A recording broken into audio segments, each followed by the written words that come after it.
I have a video that I've had in my head to do, I don't know, 2, 3, 4, maybe 5 months. It's been a long time. Just haven't got around to it. And finally, it's to the point where I'm almost done with all the records being packed up. So I go, well, I better do this or it's going to be a long time. So I want to play and talk about two of the albums that are just incredibly hard to listen to. Now, there's some people who will say that's called art. Art's like that. It doesn't, a lot of people don't understand that painting or don't understand, what's being said, but others do. And you could say the same for music. You could say the same for both these albums. I'm just telling you, they're kind of out there. Avant-garde, that might be the word that you could call these. And they were made a long time ago, and let's show them, and I'll play you some samples so you can enjoy what's being done here. I don't even know if they'll be blocked. I mean, how can you say, well, that's music? It shows, I don't know. But the first one, probably the most famous of all, Metal Machine Music. Now, I bought this up last fall. I had never seen it before.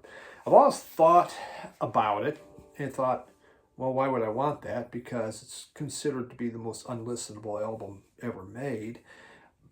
But I was curious. And so there it was. It was at my local radio Wasteland. Jim had this. I thought, all right, time to give this thing a shot.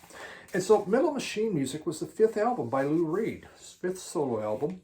And he put it out in 1975. Bob Ludwig was the person that actually mastered it. So, you know what? Had somebody big working on this. They put it out, and after 3 weeks, RCA pulled it. Just had someone up there go, what did we just do? We put that out? Whose idea was that? What's going on? So it got pulled after 3 weeks. This is just it's feedback. It's feedback and noise, and it's modulated feedback and noise, I guess would be the best thing to say. And it is, what Reed wanted to do is he wanted to release this as classical music. He wanted to go out on RCA's classical music label. They weren't having any of that. Inspiration came from Lamont Young's, what was it called? Lamont Young's Theater of Eternal Music, which John Cale was a part of. And early, the early Velvet Underground, you can hear it. Sister Ray's a prime example of that. Feedback and drone. This just takes it to a whole new level. I mean, there's no lyrics. This is a 2-album set of feedback and drone that supposedly something's happening with it. And it does change a little bit. I'm going to give you a couple samples from different sides so you can sit and enjoy that. But wow. Now,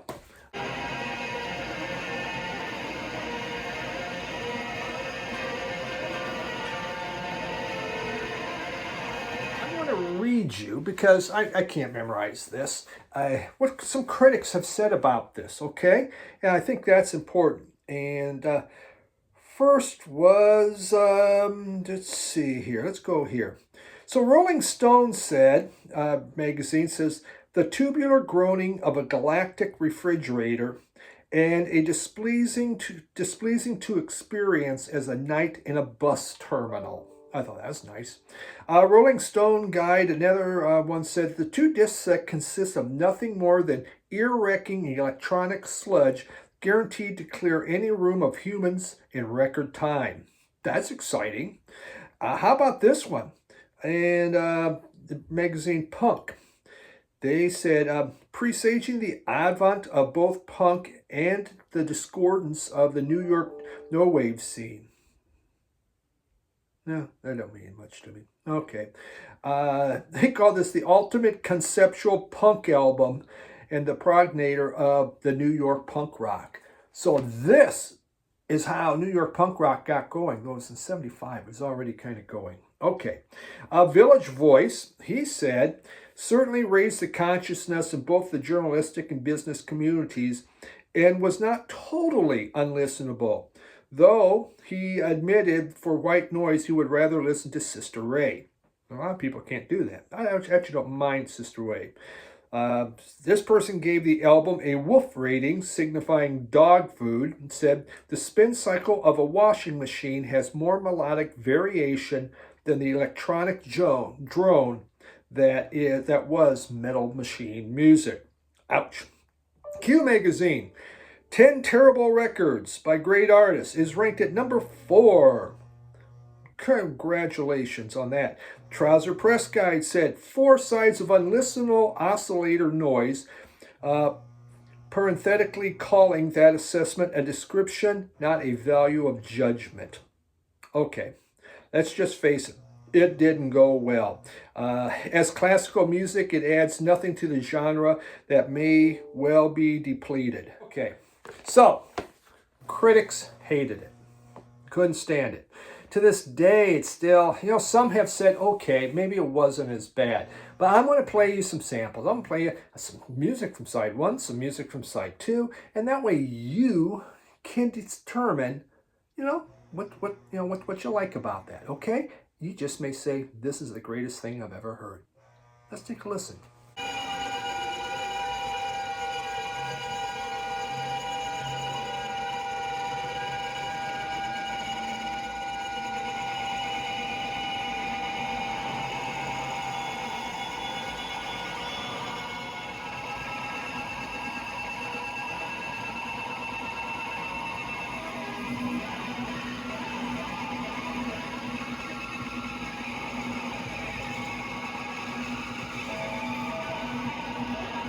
All right, second album I want to talk about. This came out in 1966 from the group Godz. Godz. Godz. Contact High with Godz. And there's the backside, and the label is interesting.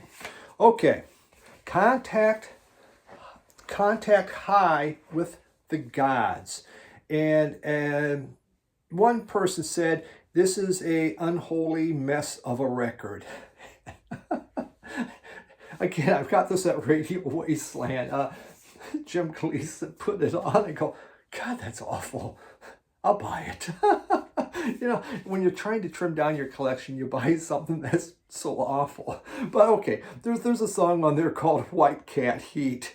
And I mean, it's just these really poorly strummed guitars that are happening and 2 people screeching like cats in heat, and they get more and more. I mean, basically it sounds like 2 cats trying to have sex with these 2 guys. Oh my God.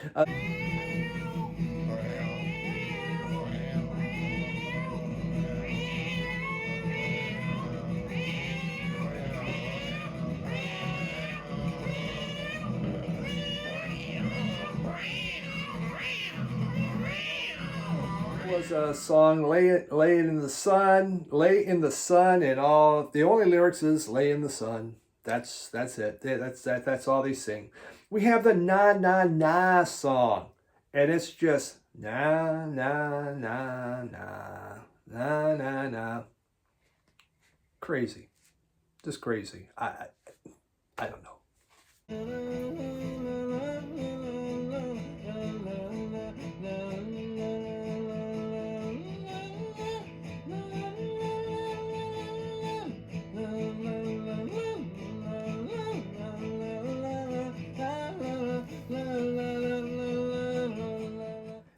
There is Eleve M. I'm not even sure how to pronounce that. And that, I don't even know what's going on in that sucker.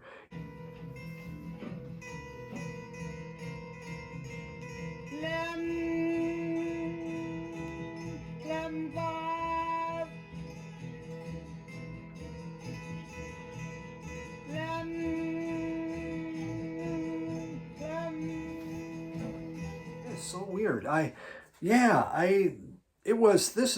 these guys were not afraid to be incompetent avant-garde. I mean, listen to this. Okay, so this is God's truth. Read this from the back to side. 2 sides of original tunes. Oh, they're original, all right, from 4 New Yorkers who don't give a good goddamn whether you dig it or not. Absolutely, but someone put it out. That's what amazes me. Spent money on this. They are human, alive, and hot in the blood, creating their own song, forging their own sound with a beat like an elephant's heart. They are that way because they hold honesty dear and have no need for arrogance. Okay. The Godz are blonde John Dillon, 24, a sultry player by choice, a graphic designer by trade. There's Larry Kessler, sometimes crap dealer, dishwasher, and a record salesman. Record salesman Jim McCarthy, 22 on guitars, plays harmonica, and plastic flute player. And then this is the good one, Paul Thornton, who's 26, who never played the drums before this date. And it sounds like someone that's never played the drums before. Oh my God. But I guess that's what makes it interesting. So now, if this stops you, don't read further, and for God's sake, don't buy this record. But if you want to hear about love and the lack of it by victims unashamed about hate and too much of it in the world, or the passion of these realistic young men who know dreams can be another name for nightmare, blah, blah, blah, blah, blah, blah, blah, blah, blah. Well, it is an unholy mess. And they went on and did 3 more albums. So someone did it. Someone must have liked it. But yeah, you heard the samples. I don't get it. So 2 albums. That are rough. Really rough for me to get through. Maybe you're saying, Steve, you're missing out. You're just not getting it. Well, I don't get Trout Master Replica either, but I'll listen to Trout Master Replica over these 2 probably, but yet I own them. They're in my collection. That's the stupidity of collecting. Sometimes we're just plain morons.